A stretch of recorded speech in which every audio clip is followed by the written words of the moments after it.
Here at Zoo Tampa, behavioral husbandry is an essential part of the care and well-being of the animals that live here.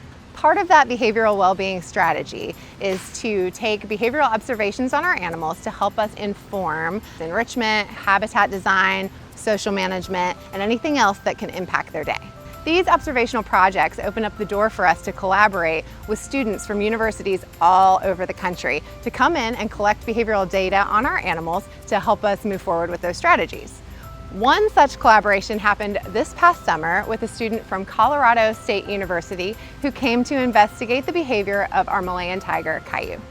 My name is Becca Renner, and I am a student at Colorado State University studying zoo, aquarium, and animal shelter management for my master's program.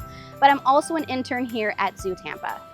Colorado State University and my program in zoo, aquarium, and animal shelter management have partnered with hundreds of institutions across the world. These programs give students the opportunities to go behind the scenes and experience the inner workings of how to run large institutions like this. At Zoo Tampa and CSU, I've had the wonderful opportunity to study how zoological institutions can improve the well-being of carnivores in care, specifically carnivores that are solitary.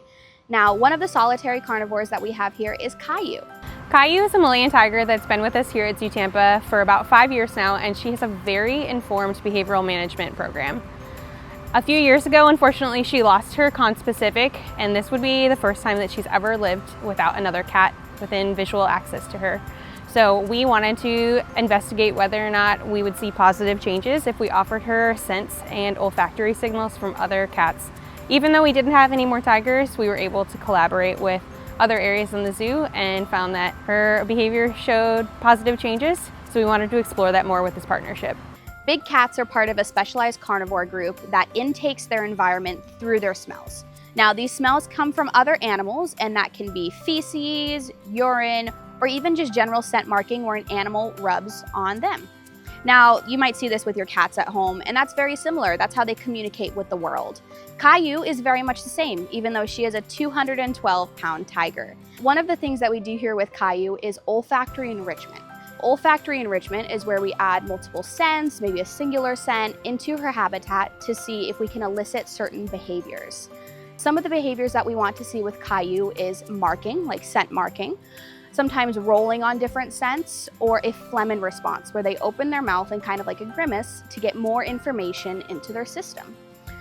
Prior to coming here, Zoo Tampa had implemented olfactory enrichment with Kayu that they call cat-to-cat enrichment.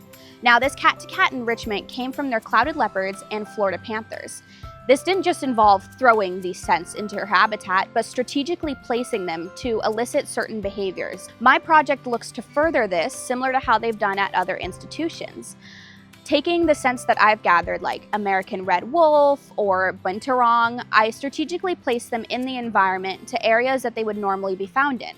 Binturongs are an arboreal species, so I place them around her tree, trying to elicit a sharpening behavior with her claws on the tree.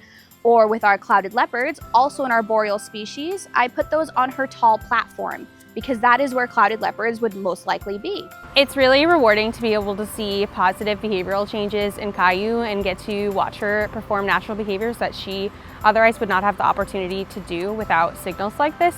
So to be able to offer these opportunities to her, even without another tiger around, is amazing. Conducting behavioral research in zoos and aquariums is so important for informing practices just like enrichment. With a project like this one, we're not only able to see what enrichment is going to work best for Kayu, but hopefully we can share that information with other zoos, see what they're seeing, and see what kind of enrichment strategies are going to work best for species like Malayan tigers. We hope to continue with collaborations just like this one and to help grow the body of knowledge for zoo animal enrichment and behavioral husbandry as a whole.